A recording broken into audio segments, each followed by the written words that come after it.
To import data from a file into a Dcipher project, click the Import Data button. Click Import Data from File.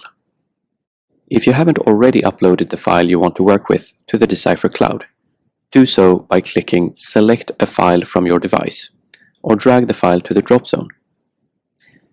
You can upload formats including pure text, tab and comma separated files, JSON files, and PDFs. Select the file you want to import data from and click Select File.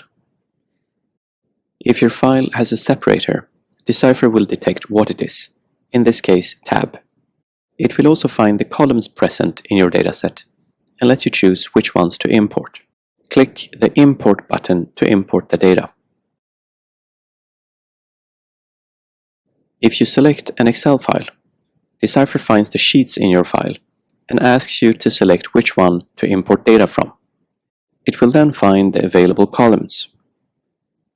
Again, click the Import button to import the data into your project.